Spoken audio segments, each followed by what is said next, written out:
welcome to World War G. I'm Troy. No more palm fronds, Troy.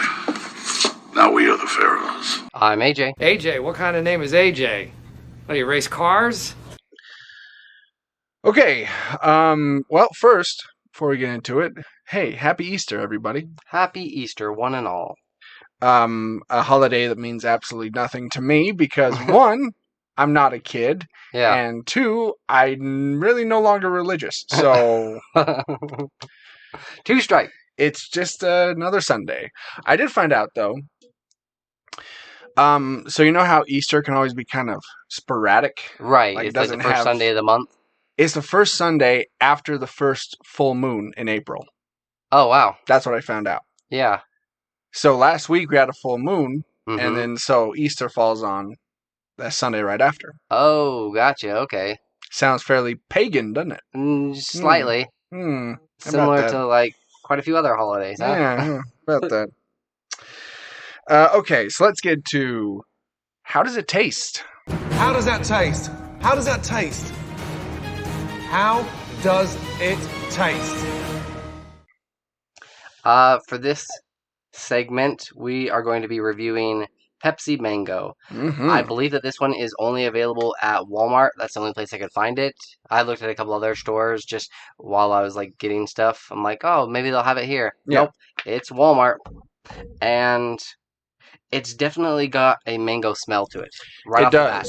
It does. And I kind of worry that either it's going to be too mango-y or not have enough mango, but at least it smells mango-ish. Troy being a big Pepsi connoisseur, you know, he'll have words for this. So starting Monday, March 22nd, is unleashing the first addition to its permanent flavored cola canon in 5 years, Pepsi Mango. So this is permanent. This isn't a special thing. Oh, okay. I didn't know that. Like a limited release or something? Yeah, this is... But they haven't... Okay, so that's pretty arrogant of Pepsi, huh? Just, they haven't released it at all, or have they released it and had people taste test it in the past? I don't know. But apparently they're just like, you'll like this, don't worry about it. We'll add it to our list. We're keeping it on the shelves because we know we're going to like it. All right. All right. Let's do this. Cheers.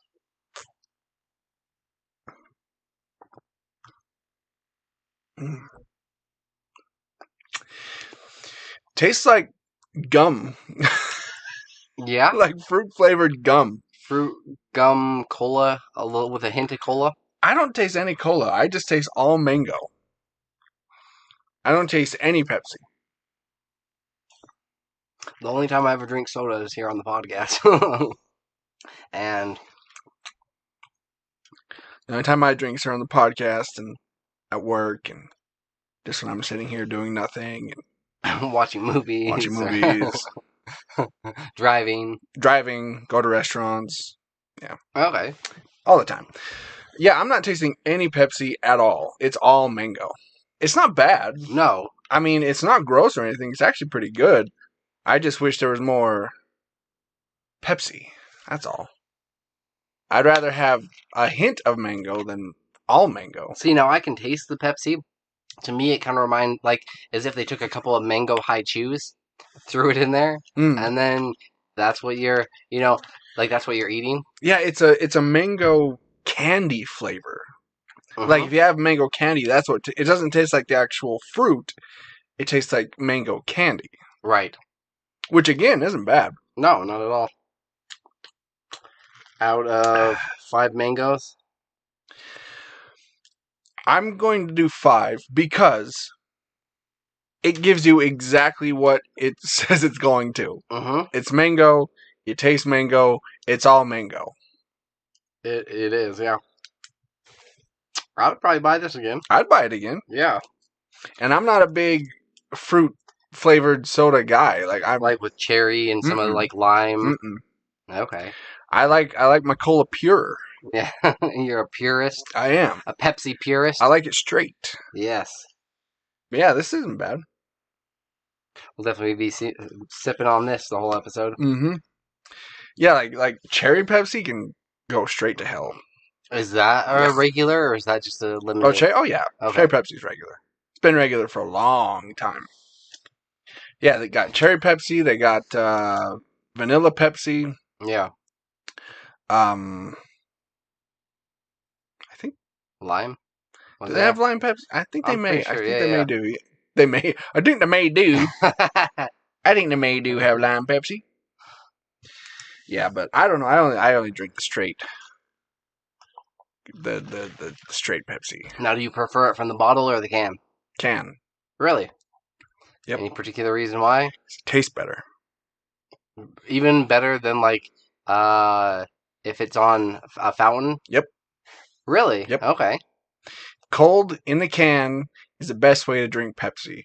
Coke out of the fountain is the best way to have that. Didn't realize there was such a... There is. Yeah.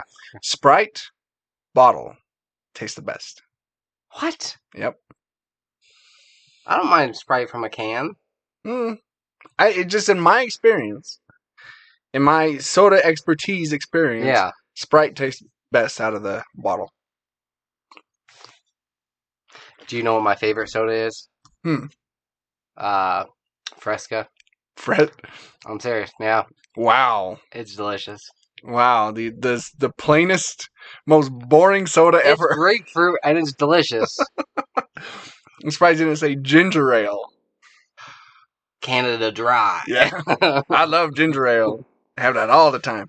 No, we actually did, if you remember back in the day, we have a YouTube video where we tested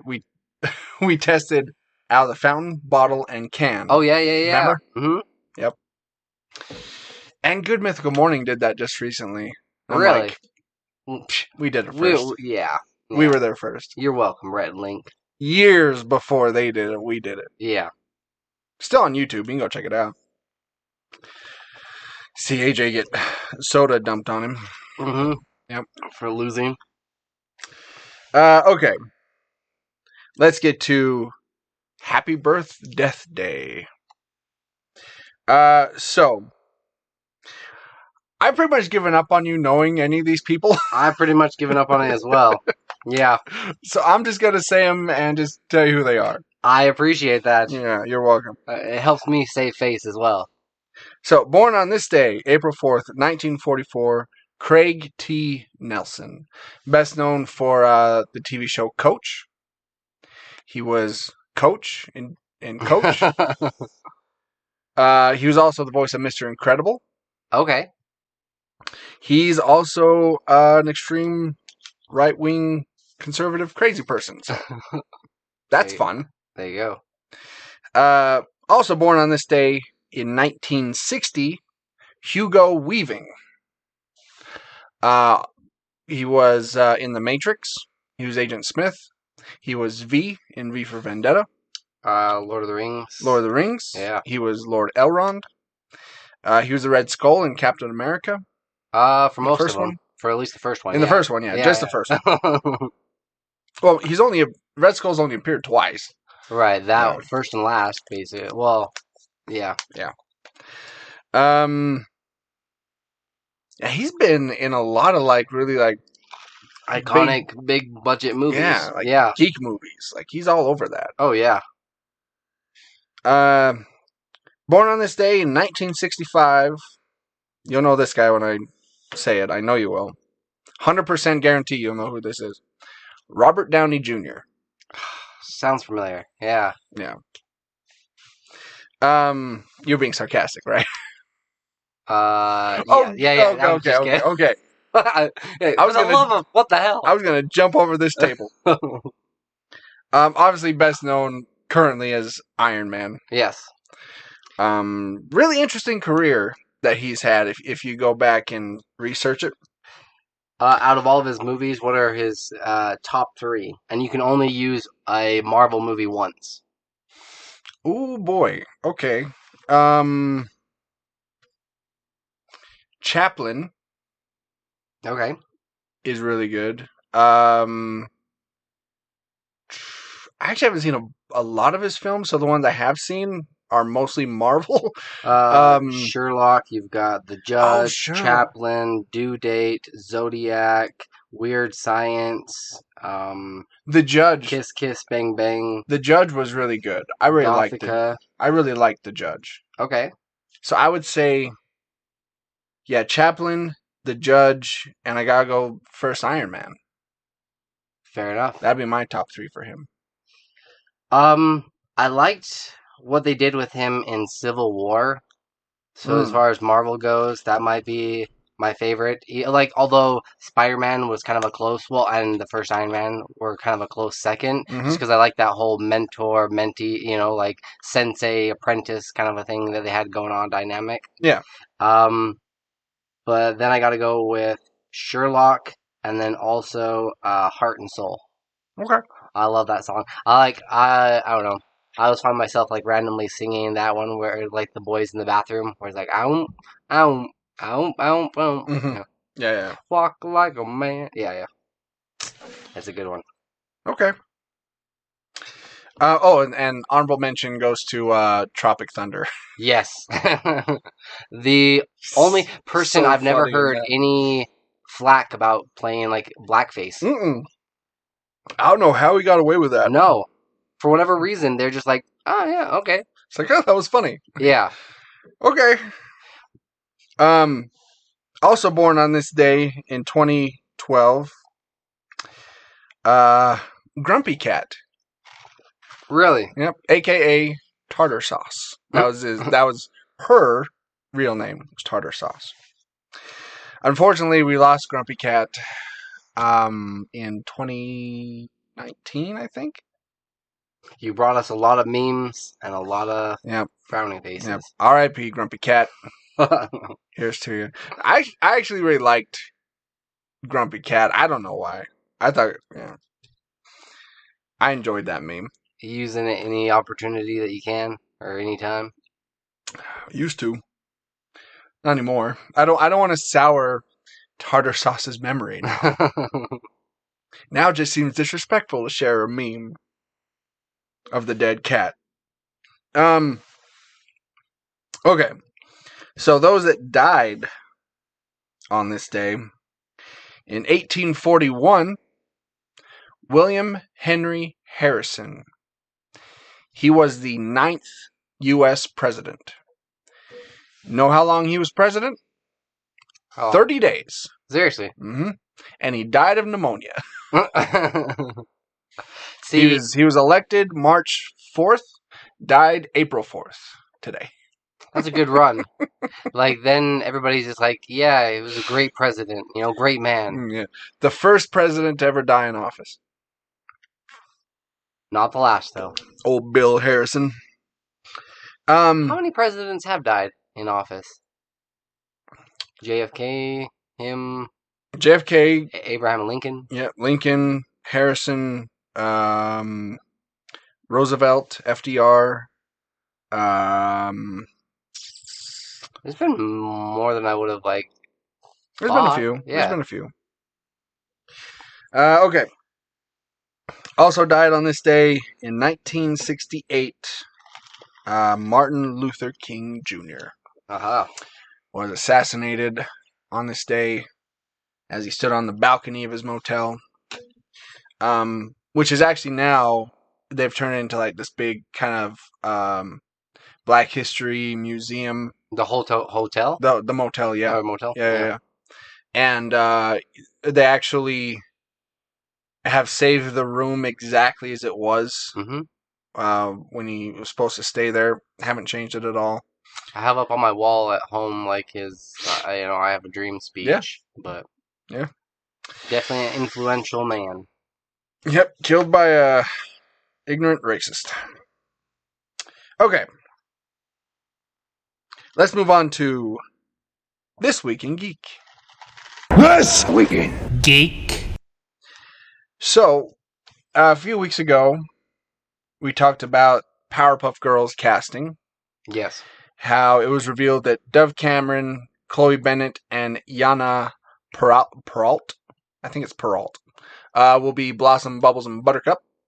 But it was just announced recently that we have our Professor Utonium. I saw this article and I was just about to send it to you, and then I checked my emails and That's why Troy and I we're Yep. on the same page here. Yeah, Same wavelength. Donald Faison will play Professor Drake Utonium. This is interesting, but actually, I'm a little bit more excited about this I'm good project. with it. Yeah. Did you watch Scrubs growing up? Of course. I think it'll be a good fit. It'll be good because I think he can be the comic relief, I think. Right. Without going too over the top. Yeah, too far with it. Yeah, because I think they're skewing more serious with this, but I think he can kind of bring kind of a sarcastic kind of wink to the camera, like, yeah, I know this is ridiculous, but let's just all enjoy it. No, he's actually hosting this random game show I watched the other day. I don't remember what it is. It's really weird. It's on Game Show Network. I can't remember what it's called. But it was just this random weird game show. Anyway. Winsanity? That's the one. Okay. Winsanity. And, okay, it's an interesting premise. Let me tell you about the premise. So, you have a contestant that comes up, and everybody in the audience is wearing these wristbands. Yeah. And before the round starts, people are randomly chosen in the crowd, and if your wristband lights up, that means if the contestant wins, you get a prize. Oh wow, okay. Yeah, so it's kind of interesting. I did go when we went to Disneyland a couple of times. You can sit in on an actual live showing of a TV show or of a game show. Yeah. And didn't get picked or anything, but it was just kind of cool. But they had you sit in there for 2 hours. I'm like, all right, I'm ready to ride some roller coasters, but you had to sit there and applaud, and it was kind of fun. But I would much rather have one where you actually have a chance of winning something and you can participate. Right. I remember one. I don't know if it was Disney or Universal, but we sat in on a taping of. No, it wasn't a taping. It was Who Wants to Be a Millionaire. Mm-hmm. But it was kind of it was the game show, but it wasn't televised. It was just something they did in the park, right? Yeah. Was that at Universal Studios? I want to say it probably was. Yeah. I don't think it was a Disney thing. Were they playing for $1 million as well? I don't think so. Because it was just a random person out of the crowd. Mm-hmm. I think they were playing for some prize, but I don't think it was money. Season pass? Yeah, it was something like that. But it was cool because you gotta, if they ask the audience, you gotta pick the thing, and Phone a Friend was actually just, they would call a random payphone in the park. Yeah. And hope that somebody would pick up. That was their phone. Did they have cameras on it? Yeah. Okay. Yeah. That was kind of cool. It's kind of fun. Yeah. So, we've already seen Knives Out. Mm-hmm. They have now greenlit Knives Out and Knives Out 2 and 3 will be released, but they'll be released on Netflix after the streamer closed the deal for these movies.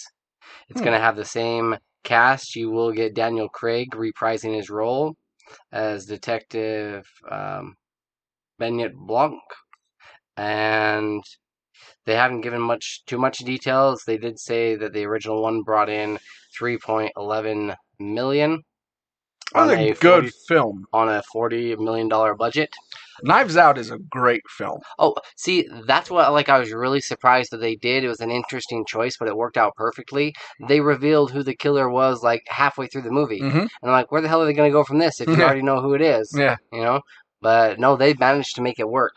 I don't know what I would like to see from these next two movies, but this will be a good segue for Daniel Craig, after playing James Bond, reprising that role and now reprising these ones.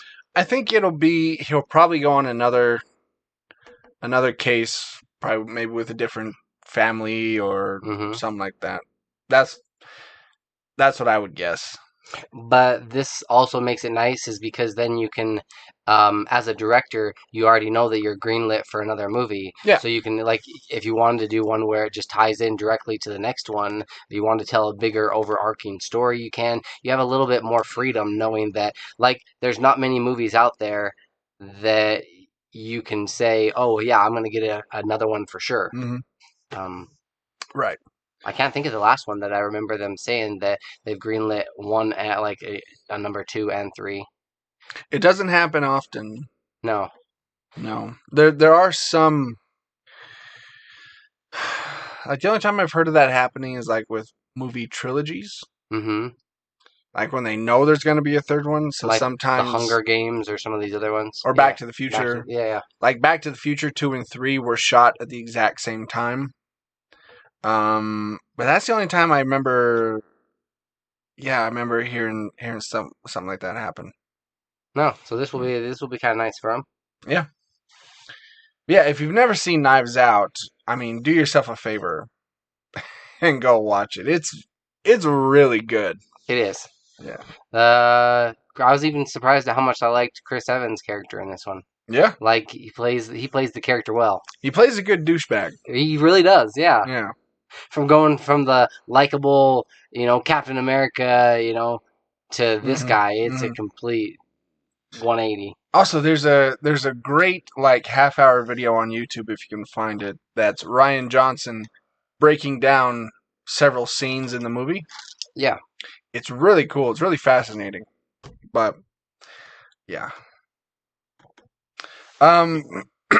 So Batman and Superman are becoming cowboys. Say what? They're taking Kid Rock's advice. Yeah. Cowboy times are here again for two icons, as alternate versions of Batman and Superman will become gunslingers in an upcoming DC Comics tale. This is something that I already created. I created a Batman cowboy character.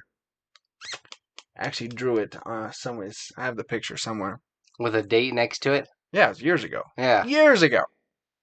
That's just more of Marvel and DC stealing ideas from me. Which they do a lot. So, Wild West days are here again as Batman and Superman find themselves in cowboy times in an upcoming storyline featuring wacky, multi-dimensional escapades. Archive of Worlds, written by Harvey Award-winning scribe Jean Luen Yang, Batman Superman number 19 will feature multiple artists taking on illustration duties. With this tale of rootin' tootin' cowboy action brought to life by Derek Robertson, Manuela Lupacino, Steve Leiber, and Kyle Hotz. Let's see. Beginning with a mysterious opening act telling the story of two parallel worlds in which Batman and Superman, respectively, never came to exist, the versions of the two iconic heroes come from realities in which Martha Wayne was never murdered in one, and Superman died as an infant in another.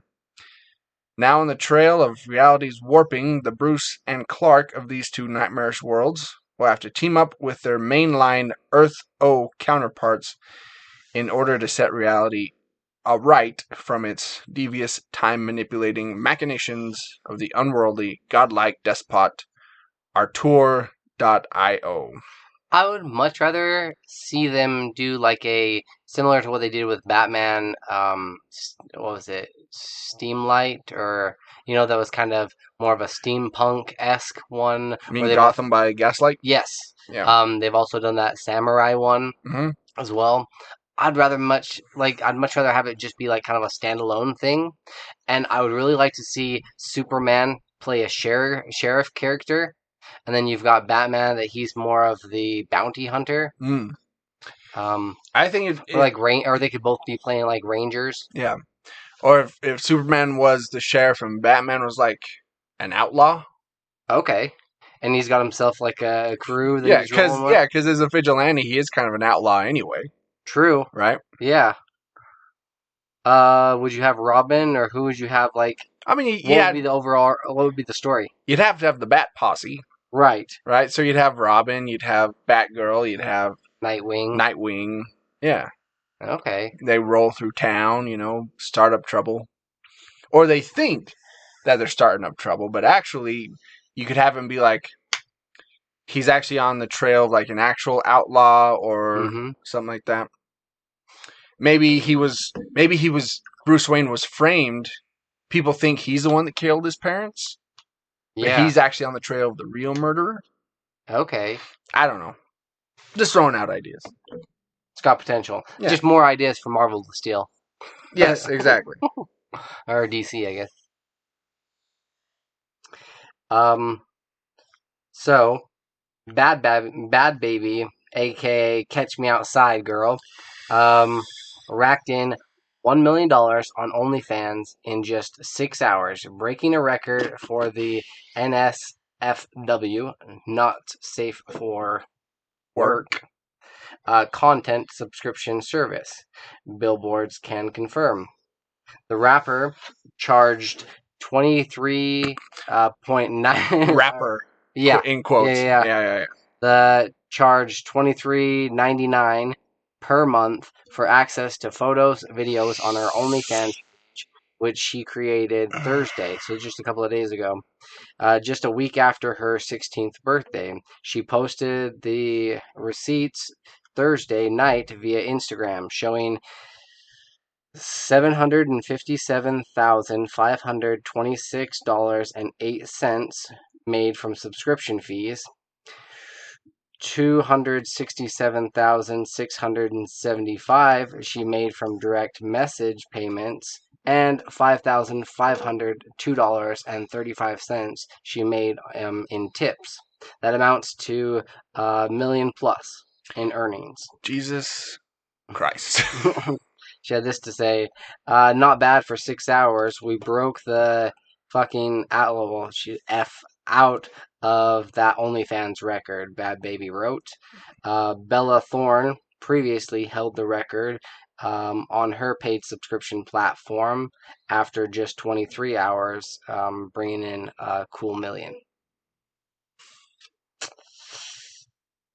Yeah, okay. I'd kind of like pose this question. All these hoes laughing like so funny. Talking about the audience that they're laughing at us. Did you say the hoes are laughing? Yep.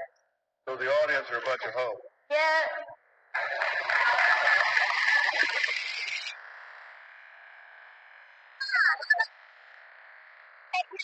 How about that? Get you outside? Dr. Phil's like, what the hell are you talking about? Boy, I don't understand that. Catch me outside, how about that? Yeah, that's where she gained her infamy. Yeah. By the way, that was, you said her 16th birthday. It was her 18th birthday. Excuse me, 18th. Yeah. Yeah, that makes, yeah. 16 would be quite illegal. Yes. That's when I believe that she was on Dr. Phil. Mm. So, which begs the question, were there really, I mean, apparently there were a shit ton of people that were waiting until she turned of age. Mm-hmm. Like, that's fucking gross. Yeah. Yeah. Just like, oh yeah, come on, baby. Come on. Yeah, let's go. Yeah. Fucking creeps. Right? I don't know, should we get an OnlyFans? She made $1 million. Yeah, that is insane. Look, I'll go on Dr. Phil and act crazy and gain internet fame. Start your rapping career. Become a bad rapper. Yeah. And then make an OnlyFans. If it gets you $1 million. If it gets me $1 million, absolutely. Like, part of me is like, well, good on her for capitalizing on this. And, you know, if people are going to pay, I guess, you know, take their stupid money. But if that's what you want to do, if you're perfectly comfortable, you know, and I'm all for body positivity and whatnot. But it's yeah. It's sad. It really is. It's sad on so many levels. There's a market for that. Mm-hmm.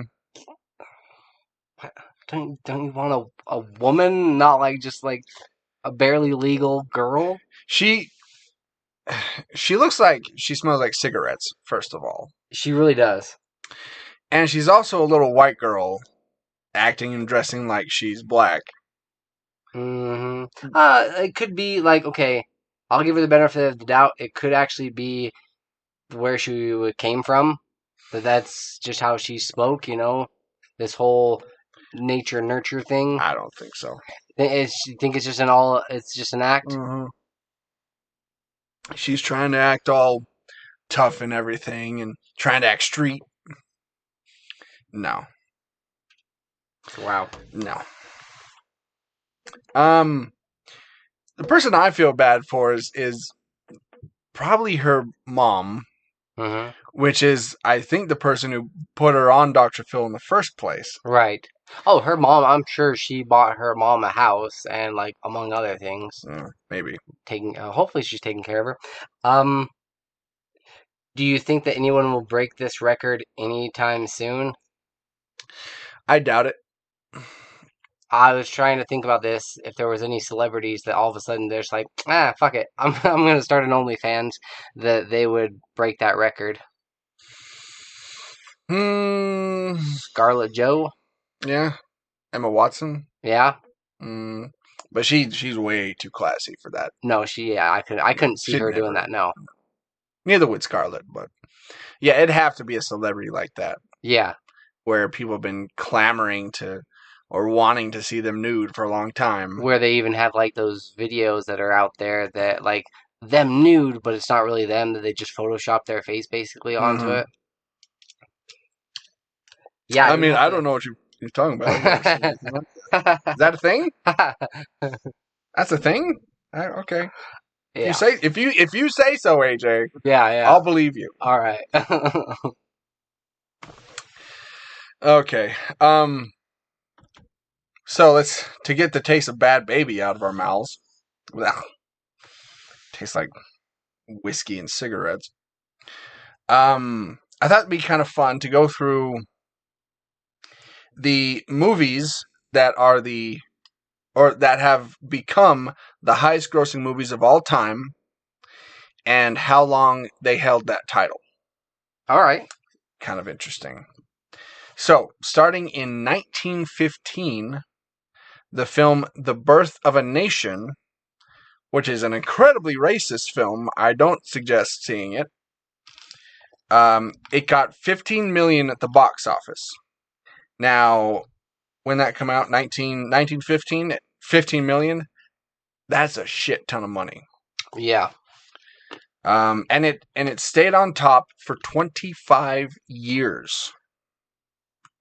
Until 1939, when Gone with the Wind hit theaters, raking in a cool $32 million. Booyah. And it stayed on top for a total of 25 years. Now, if you're doing from when it was released, I know it made more money technically, but did it really? Like, relatively speaking? Yes. Really? If you add in inflation, yeah. Okay. Did. Yes.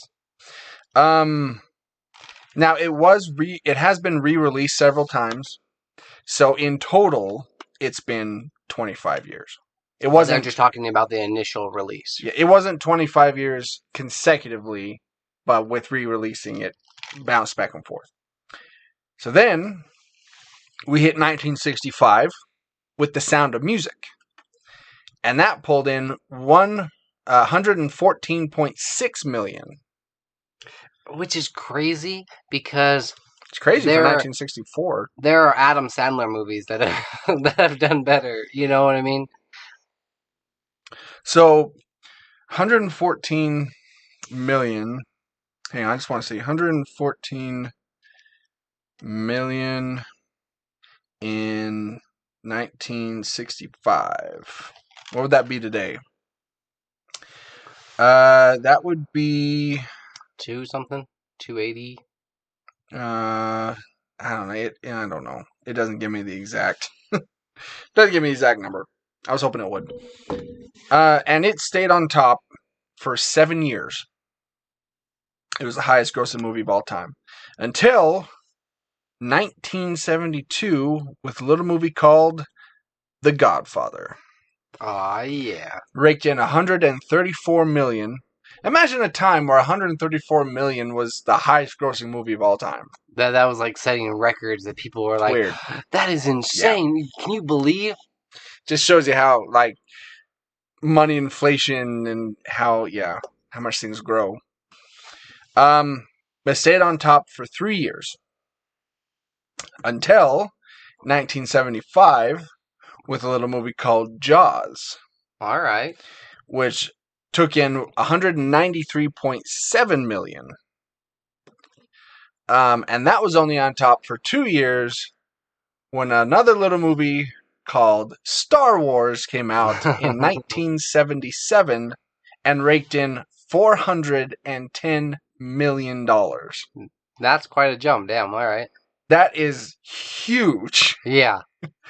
And it stayed on top for about 4 to 5 years until 1982 with E.T., the Extraterrestrial. That pulled in $619 million. And that stayed as the highest grossing movie of all time for 11 years. Until Titanic? Nope. Oh.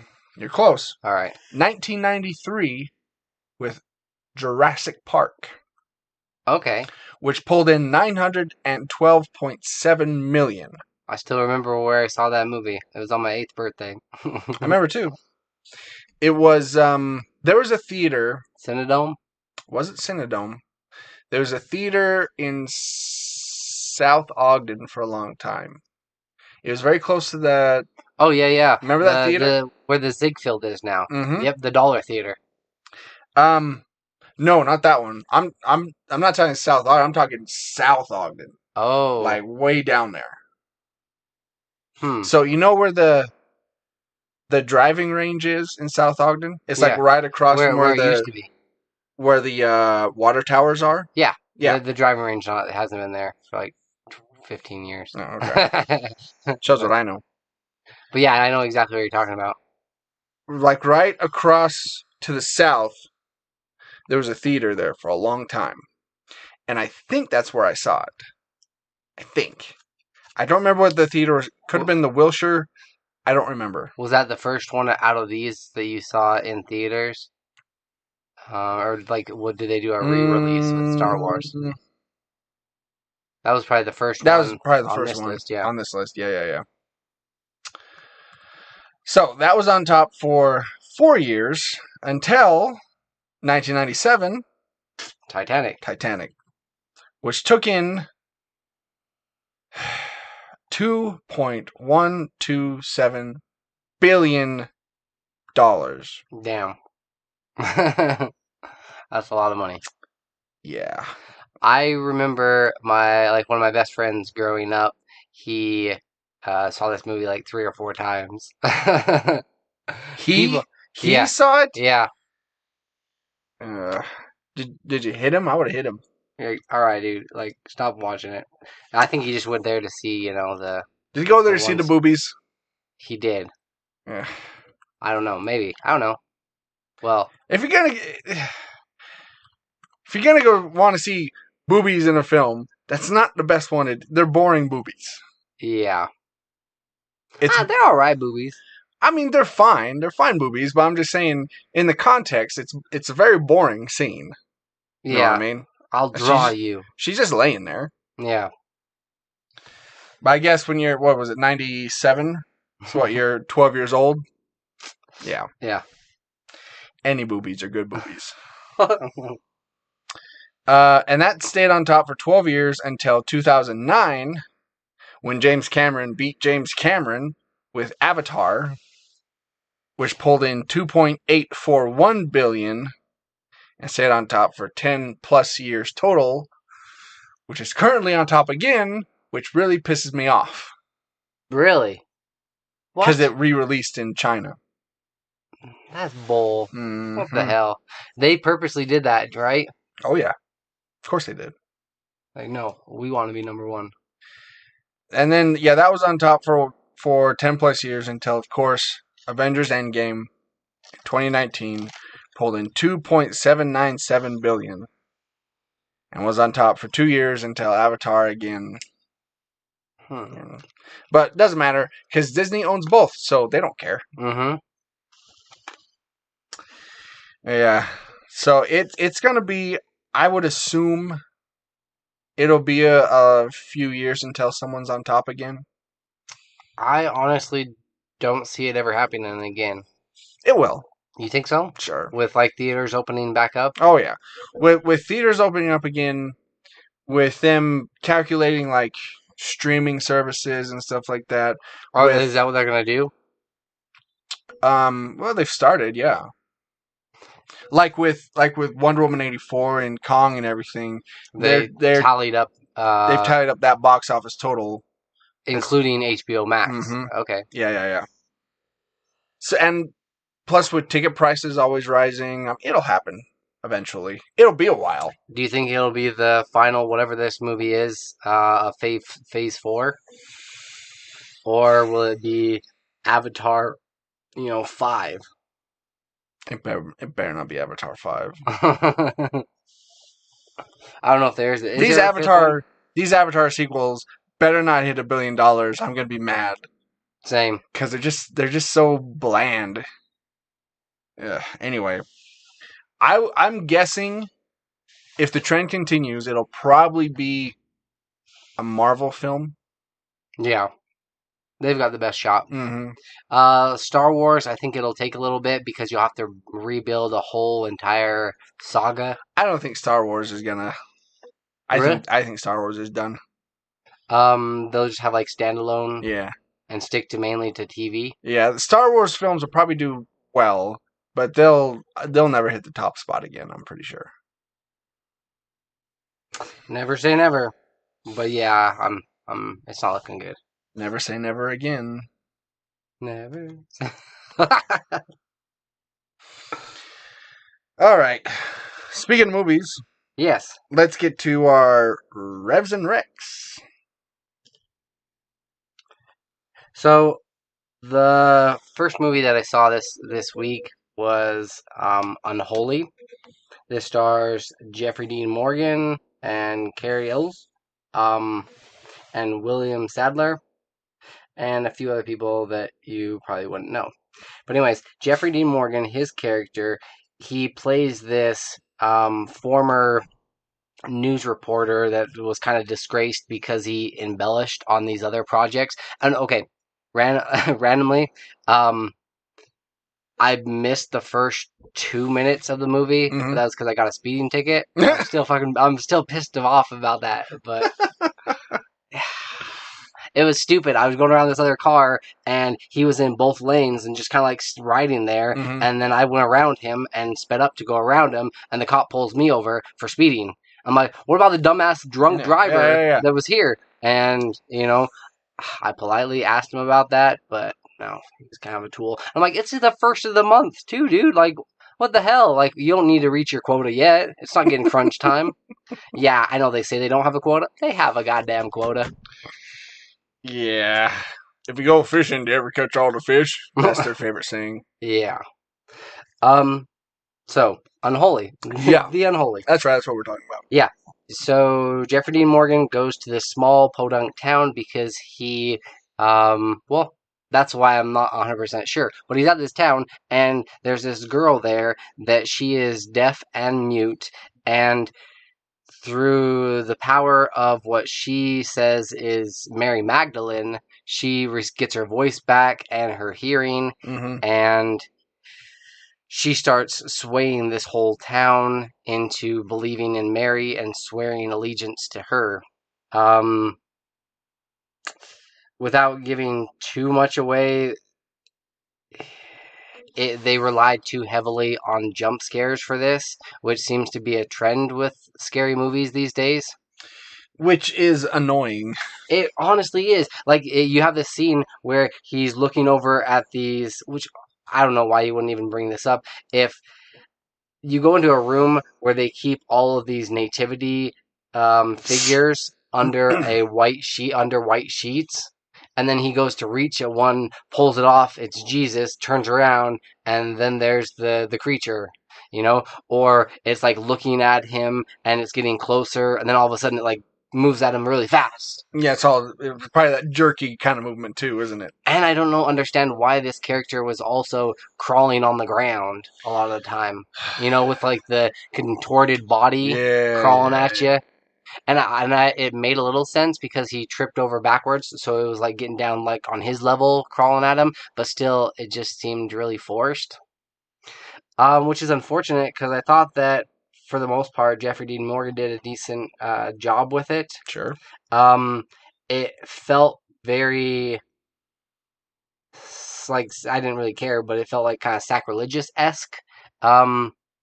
Because they definitely poked fun at the church and these different miracles and other things. So I'm like, they definitely had an agenda with it. Yeah. But overall, out of 5 crucifixes, I am giving this one 1.5. Mm. Yeah, just looking at the trailer, it seemed like just standard color by numbers horror. It really was, which was really unfortunate because you had a decent cast and you could have done something kind of cool with it. You said the GF that she saw the trailer and got scared. Yeah. Sorry, Ashley, putting her out on blast here. Yeah, we went and saw Godzilla together and had a trailer for at the beginning, and I wasn't, I was just focused on the screen. Right. Then all of a sudden her face is buried in my arm, like, oh, she's just being cuddly, whatever. Like, that's fine. And then with the trailer, and she whispers, "Is it over yet?" Like, oh yeah, no, it's over. Oh, that's awesome. Apparently, she not a fan of horror films, which is fine. It's like it's kind of nice because then you can go see them yourself if you want to.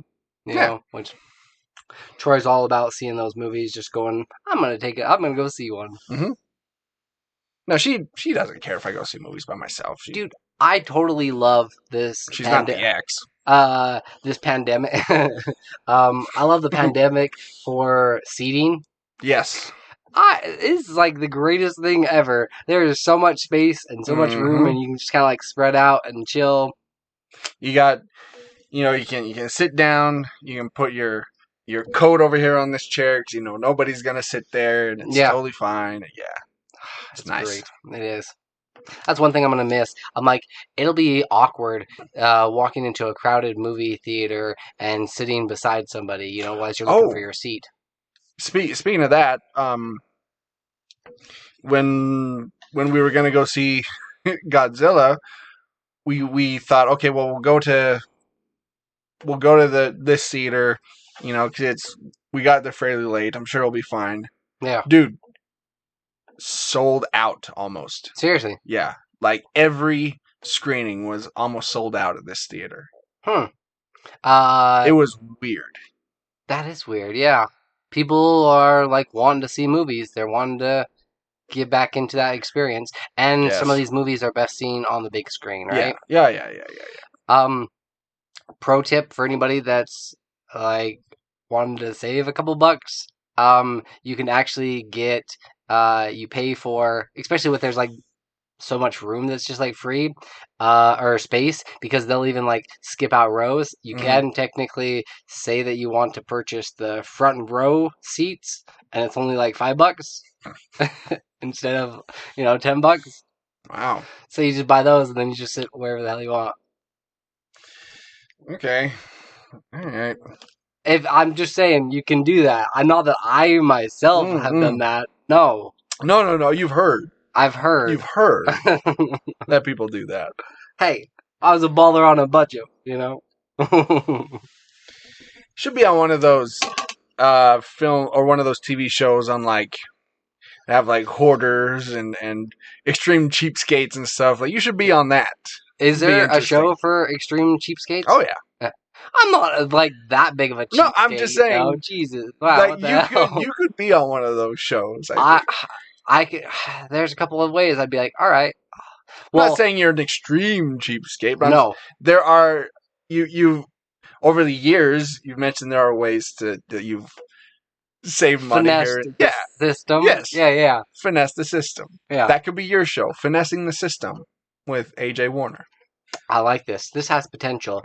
Although I would never resort to using coupons.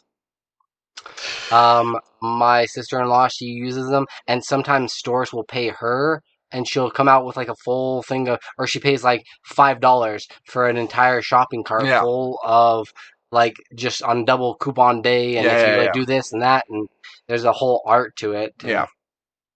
It's insane. The only problem with that is it's typically junk food, right? It's those Usually. thin cardboard pizzas and just the most random food ever. I like those thin cardboard pizzas. They're not bad, like every once in a while, but you know, because they're only like $1 a piece. Yeah. Yeah. That was a staple on the 2-year religious walkabout. Really? Oh yeah. It's like have I your ate a whole ton of those. freezer like stocked. That and ramen noodles, man. Mm. Of course, I don't know. You were halfway across the world, so I don't know what you were eating. Pig uterus or something. The weirdest thing I ever tried was actually pickled horse tongue. It wasn't on purpose. The family that we went over to and we were talking with, they invited us to dinner, and then they asked me, because the word for tongue is like language, you know, your native tongue. So then they said like, oh, how are you liking the language? I'm like, oh, it's fine. And they're like, yeah, we pickled it 3 months. I'm like, say what? And then I looked at it and it had taste buds. Yeah, you could see that, and it looked like a thin slice of ham, so it wasn't like awful. And like if I didn't think about it and I just ate it, I'd be fine. But after I knew that, I couldn't. I couldn't eat anymore. But I didn't have the heart to tell like this one kid that was with me that he was like new to the country, didn't speak a lick of the language. I'm just like, how is it? He's like, oh, it's great. Just digging right in, like, you want mine? Yeah. Pickled pig's ear. Ew. Was probably the craziest thing I ate. Yeah. That was gross. Seriously, yeah. That was disgusting. Some of these things that they consider delicacies, yeah, no. The pig's feet, ugh. Oh, it wasn't a delicacy in the South. It was just cheap food. Really? Oh yeah. Okay. Yeah, they pickled all the pig. Yeah. I did see somebody kill a pig. Like they were, we went over to this little village and they were slaughtering a pig. But the dude, he wanted to save a bullet, so he flipped the gun around and hit it with like in the head. But like it didn't die instantly. It was like really sad. I was like, oh damn, like because it was a big ass pig. It was at least like 200 or 300 pounds, and he like hits it. And then he hits it again, and it's not dying. So I had to keep bludgeoning the pig. Yeah, until he finally flipped it around and just like shot it. I'm like, why the hell didn't you do that in the first place? You know, like just, you know. And it was the hairiest pig ever that they were like having. It was not like a boar, but it was pretty hairy. So they're like out there scraping it, and you can just hear them. Yeah. One of those. It was a hairy Bulgarian pig. Mm-hmm. We talked to a guy that was skinning a raccoon on a clothesline. That was interesting. He's just like talking to you, like normal conversation, going around the legs. Yeah. Taking the skin off. Like, okay. Anyway, what were we talking about? Movies. Yes. One that we did both see. Yes. Oh, yeah. Nobody. This film stars, let me get you the cast real quick. Bob Odenkirk. Yes. Bob Odenkirk, Christopher Lloyd, Connie Nielsen, RZA, and a bunch of other people we've never heard of. This is like, think of a... if John Wick lived in the suburbs. This is kind of what I... And he was kind of retired. Well, it is by the same director. Oh, there you go. John Wick, yeah. So, Bob Odenkirk plays this guy named Hutch Mansell. Or Mansell. And he's just this average guy. He goes to his average job. He has an average life. Yeah, like drinks his coffee, hops on the bus, goes to work, comes back home, goes to bed, you know, wakes up, does it like repeat, forgets the trash. Yeah. he's a little bit. He's kind of a henpecked husband because they only have one car and the wife uses it, so he has to take the bus. Mm-hmm. They sleep with a pillow between them. Yeah. So it's not the happiest of marriages. So what ends up happening during his average life is 2 people break into his house. And instead of attacking them, he holds back and just tells them to leave. Which the cops, when they actually showed up, kind of like basically call him a bitch. Like if that So was, does his son. yeah, if that was my family, I would have done this, Yeah. you know. Oh, and like even his wife, like I thought that was like kind of degrading when he was talking about him being in the military. Mhm. Like, oh well, talk to your uncle because he actually saw action. you know? Yeah. Or he was a real soldier. Yeah. I mean, well, you were too, but oh, what the hell, woman? So he doesn't have a whole lot of respect from the people he works with or his family. But you come to find out that is on purpose. Yes. Because it turns out that he is actually I don't think I'm spoiling anything. I think they talked about this in the trailer. But he's a retired, what do he call himself? An auditor? Yes. Yeah. Like the dude that you don't want to see because you won't see anybody else after him. Right. He said he's an auditor for those 3 how do you put it? An auditor for those 3-letter agencies. Agencies, yeah. That's what 3-letter agencies. Yeah, they call me in when they have nobody else, basically. Mm-hmm. So he's pretty much the cleanup guy for the CIA, FBI. Yeah. And what happens one day, because he's so frustrated with his life, that he tries to go find the people who broke into his house because he saw a tattoo that one of them had. So he goes well, to. he wants to get that little cat bracelet. The cat bracelet. The cat bracelet. Yeah. That's what like makes him snap. Yeah. I'm like, oh, this is really John Wick-esque, huh? So he goes to different tattoo parlors. He's asking people about it. I liked how the retired vet just like walked out, locked the door. That was funny. That was really. Because he apparently he has a tattoo on his wrist. Those 2 cards. Mm-hmm. So the guy sees him and he's like, "Thank you for your service," and he runs out. That was funny. He finds the people. He goes to their place, kind of roughs them up a little bit. Sees that they have this little infant that's sick and everything, so he decides to just leave. He's really frustrated. He was just like, he's sitting on the bus, and it felt like he was just looking for a fight. He was. Yeah. And so these drunk guys get on the bus and after crashing their car. Yeah. And he's like, "Oh, thank God." Yeah. Like, that's pretty much what he's telling himself. Please let him get on here. Yep. Let him get on the bus, you know. And so after they do, they start kind of harassing this woman a little bit, and he just beats the living shit out of him. Yeah. I loved it where he gets thrown out of the bus and then he walks back on and then goes like full on Rambo with that little knife. Yeah, that was funny. Yeah. But turns out one of the people that he beat up is the brother of this. He's not a mob boss. No. He's the guy that controls the mob's money. Correct. He's the transporter for that. Like, he's in charge of them transporting and, like, getting the money. I felt like he was in charge of, like, them laundering it. Yeah. So now the mob's after him. It felt to me like he should have said that was his son. Yeah. Like, that other dude seemed like he was in his 60s.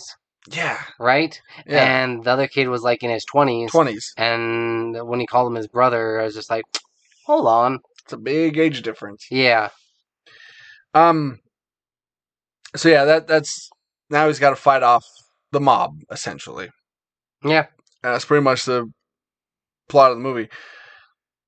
This was a lot of fun.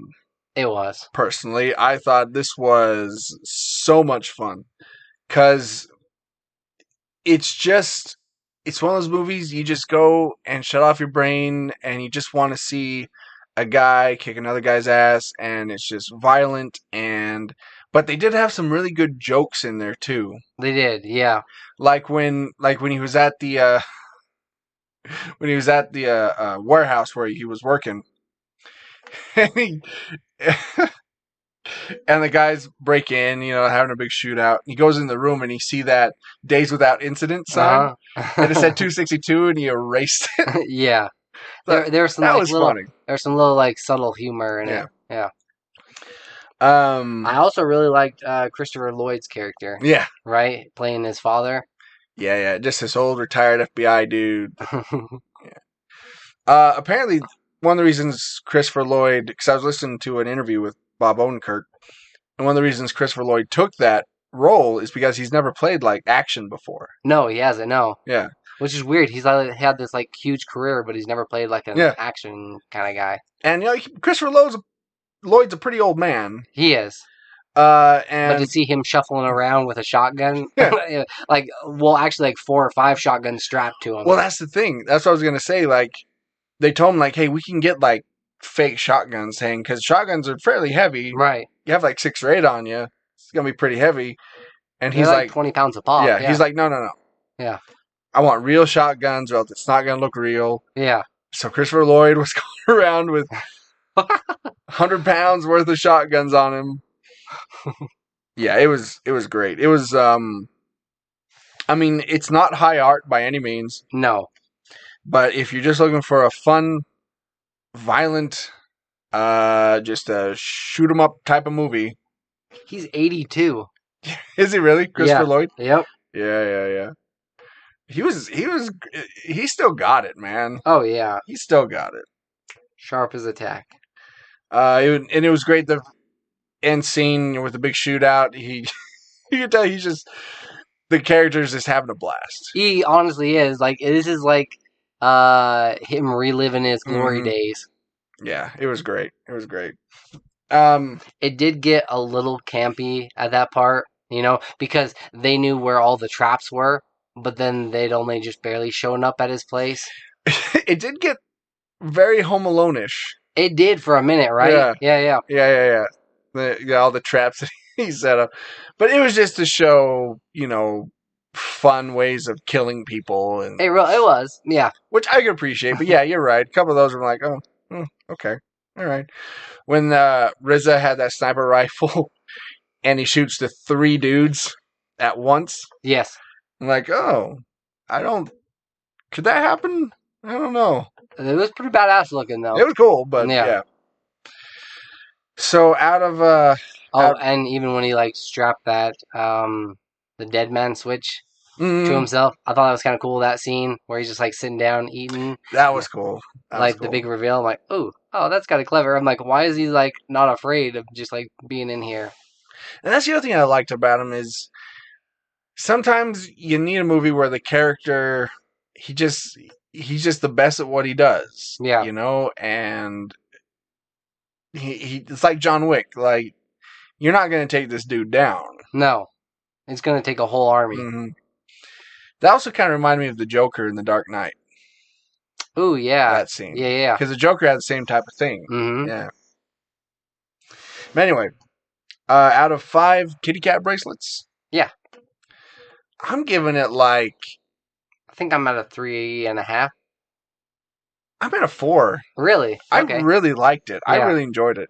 I was sitting there just laughing to myself the whole time. Like, it was so much fun. That Home Alone scene, like, as funny as it was, it kind of like it lost a little bit there for me. It was a step back, and I did like how for the majority of the movie he's decent at it, but he's still getting his ass beat. Mm-hmm. And then towards the very end, it was just like he could do no wrong. Right. So those were my only 2 like slight gripes with it. But no, I thoroughly enjoyed it. I thought it was great. Maybe I'm just giving it more because it was nice to go to the theater and just see a crazy action film again. Right. It's been a while. It looked like there might be potentially a sequel. Maybe. Right? With the phone call. And I mean, the director, if he's John Wick, it has 4 movies. Right. So might get They another cross paths. one. That'd be cool. Nobody versus John Wick. Well, I'd have to give it to John Wick, but Probably. yeah. Okay. Did it seem like a little bit like his wife had gone through this before? Yes. Right? It seemed like she knew like who he was His past. because when she was sewing him up, Mm-hmm. he was like, "Oh, it's just like old times." So it seemed like she knew, but other times it's like, Does she? does she? Yeah, that's why I wasn't 100% sure if she did or not. Because other times the way she was acting, it's like she was surprised that this stuff was happening, but I don't know. That was weird. Like she should almost be like, well, at the very end, yeah, where she's like, "Oh, does it have a basement?" Right. So then she was definitely on board with the whole idea. I did like that he kept talking to people and they kept dying on him Mm-hmm. as he was monologuing to them. Yeah. That was funny to me. I enjoyed that. But yeah, so if you want to go see just a dumb action film that just has a lot of cool kills and guns and yeah, go see this one. Speaking of dumb action films, Yes. Godzilla versus King Kong. Now, before this movie happened, and we already knew that King Kong had some growing up to do because he was not as big. Yeah. So over those years, he kind of, because you saw the parent skulls, which were ginormous. Mm-hmm. Who was your money on? Godzilla. Really? Mm-hmm. See, I like King Kong better than I like Godzilla. Right. But I just think Godzilla is more OP. Imposing. Yeah. My one thing with Godzilla is he usually typically has little teeny hands, and he also isn't very mobile because he's got that big ass tail. But the tail's not like a cat's tail that is easily moved. You know, it's more like a dinosaur. Yeah, it's like dragging. Yeah. Where if you go to turn, you have to have that radius, otherwise you're busting over a building or something. So he doesn't seem as mobile. Where King Kong can kind of jump on his back, the spikes would kind of hurt him, but I feel like he would have a good chance of ripping that mouth back or doing something to him. But then to give Godzilla the laser, mouth, which it seemed like he was able to do that so much, so often. His nuclear blast. Mm-hmm. Yeah. In the last one, he did it once, but then he was out of breath for a while. Yeah, the last one, they built that up. Right. It was this big his final build up. Yeah. His finishing move, essentially. And now it just it becomes but I don't know if in those couple of years from the first one, because he hadn't been seen for 3 years, perhaps he kind of evolved as well, similar to what King Kong did. But yeah, let's get a breakdown of this one. So this is the 4th movie in the so-called MonsterVerse, right? Because we had the 2 Godzilla movies, we had Kong Skull Island, and so this is kind of like a Batman v Superman type of thing, right? I'm trying to. So essentially, Godzilla, for some reason, we find out later why, but he's attacking people for no reason. Whereas Godzilla's always been, he attacks the monsters that attack people. He's kind of like a mankind savior, essentially. But all of a sudden, he's kind of gone haywire, and all of a sudden, he's attacking people, and they don't know why. And not just people, but a specific location. Mm-hmm. And they find out why eventually, but so while Godzilla's doing that, Kong is still on Skull Island, but they've put him in this big enclosure, essentially. Right. Because if he were to get out, Godzilla would sense where he is, and there'd be this giant epic battle. And because they've always had that kind of intuition with each other, right? Yeah, apparently their species has battled for millennia. It's an ancient rivalry. Mm-hmm. apparently they set that up. It kind of reminded me like the premise of like Hitch.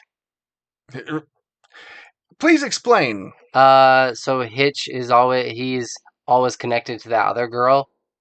Like they'd find even when Oh, you mean Hancock? Oh, Hancock. Yeah. Sorry. Okay. We said Hitch. I'm like, wait, what? please Yeah. connect those Okay, dots. Hancock. For me. Hancock. Yeah. Okay, that makes more sense. Because yes, you're right. They've always had this connection drawn to each other. Yeah. And so they know that when you have two apex predators, that there really can only be one. So they've tried to separate them. So what ends up happening is they realize that there's this other place on Earth, basically in the Earth's core, called Hollow Earth, I think they call it. Yes. So they think that if they can get Kong there, he can live his life, and Godzilla won't know where he is, and they can go back to doing... Because there'll be enough space between the two of them, yeah.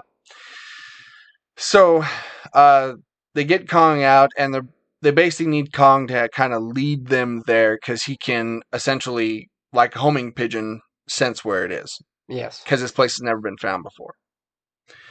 Well, as what usually happens, while they're traveling along, Godzilla finds them. You have that big battle on the ship that's been in the trailers. And so... in the water, Kong gets his ass handed to him. He does. He does. Yeah. He does. Yeah, Kong can't really do anything if he's in the water. No. Let's face it. So that battle happens. And so now they still got to get Kong to this Hollow Earth and... transporting him, yeah. Yeah. And there's also these other subplots going on, like there's this corporate guy and this guy that does this conspiracy theorist podcast, which I felt personally attacked with that guy. Yeah, same. Yeah. They made him seem like he was like a complete nut, and the way that he got his information, I thought seemed so campy and stupid. Even the GF leaned over to me. She's like, "Podcast guys, right?" Am I right? Like, hey, what the hell? The acting wasn't great, dude. Like everybody was just waiting for Kong and Godzilla to fight. That's the thing with these movies, with these big monster movies, is a lot of the time the person aspect, you're like, okay, let's move on. Let's move on from this. But we haven't really talked about the cast. It stars Alexander Skarsgård, Millie Bobby Brown, Rebecca Hall, Kyle Chandler, Julian Dennison. He was in Deadpool 2 and also what was that? Hunt for the Wildebeest. Oh, yeah. The fat New Zealand kid. Hunt for the Wilder People. Okay. He was which I actually thought he was fantastic in that movie, but this movie, he was annoying. He was annoying. He was the comic relief. He was, yeah. Yeah. And then, a bunch of other people that you never heard of. But, so, going into this movie, I just wanted one thing. I wanted Godzilla and King Kong to fight and wreck cities and have these big epic battles, and that's what I got. Yeah. And so, in that way, I was satisfied with it.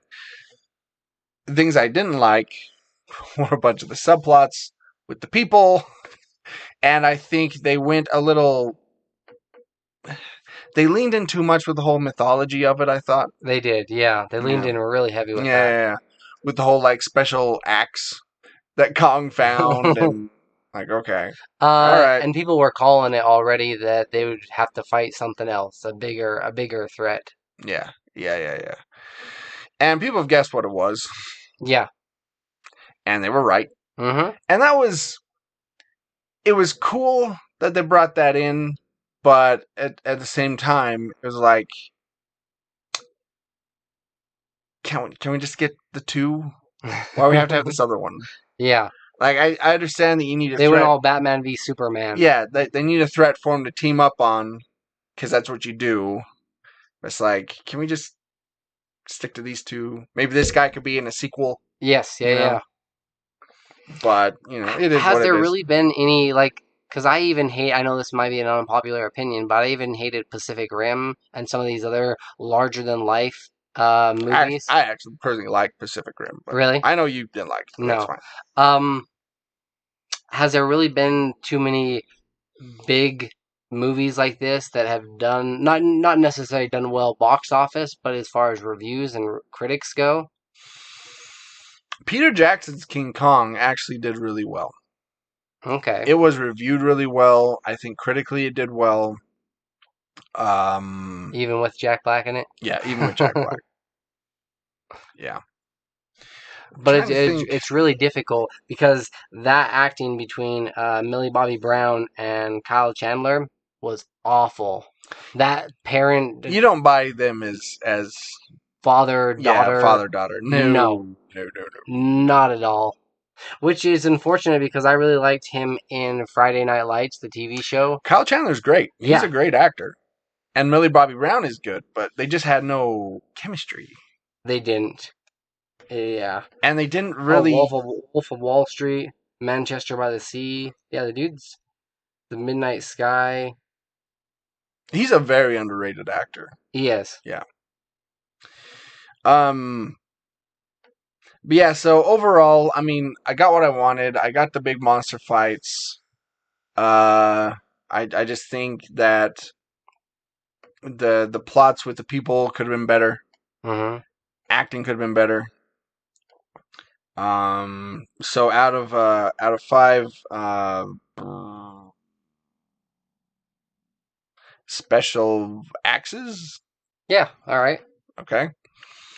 I'm gonna give it like 2. Same. Yeah. Yeah, I'm right there too. We It did was get fine. Yeah, we got what we asked for. It's big dumb fun, and you know it's gonna be going in again like nobody. It's not high art. No.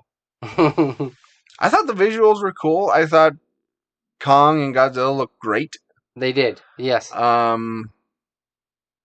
I thought the fights were cool, but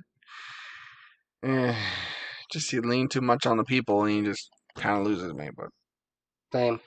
But then again, you got to have that in there because are you just going to have a 2.5 hour film of just giant monsters walking around? You know? True. I feel like there should have been another reason for them to like fight it out. Yeah. I didn't like the whole they've always had that connection. Yeah. I thought that was kind of campy, and I don't know if that's original, like that's Kong, Godzilla lore. I don't know. Right? I also think they humanized Kong a lot more than they needed to. Yeah, with the whole sign language. Yeah. Mm-hmm. Like where they had the little girl there. Like you don't need the little girl there. Like, no. She was pointless. Mm-hmm. How would you have actually done this one? I have no idea. No idea. Because I don't know the Kong and Godzilla movies that well, so I don't really know their backstory or the lore or anything, so yeah, I have no idea how I'd do it. To actually make like a cohesive... Yeah. No idea. Usually I can kind of come up with some idea, but this one... Yeah. No clue.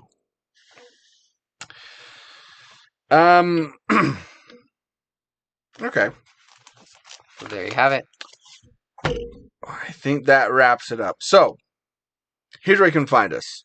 You can listen to all of our episodes at patreon.com/WorldWarG. Or for those of you on Podbean at worldwarg.podbean.com, you'll get this full episode, and then the rest will all be half-episodes for the month. We're also on facebook.com/WorldWarG. You can find our merchandise at tpublic.com. You can also email us anytime at worldwargpod@gmail.com. gmail.com. You can no longer call us because that number has been disconnected. We lost it. We could not save it. It was dying and we didn't get to it on time. We tried CCR, but it didn't work. We sang Bad Moon Rising. Oh, okay. I said what I said, and I meant it. All right. So, this has been World War G. That has been AJ. That has been Troy. Stay geeky, my friends.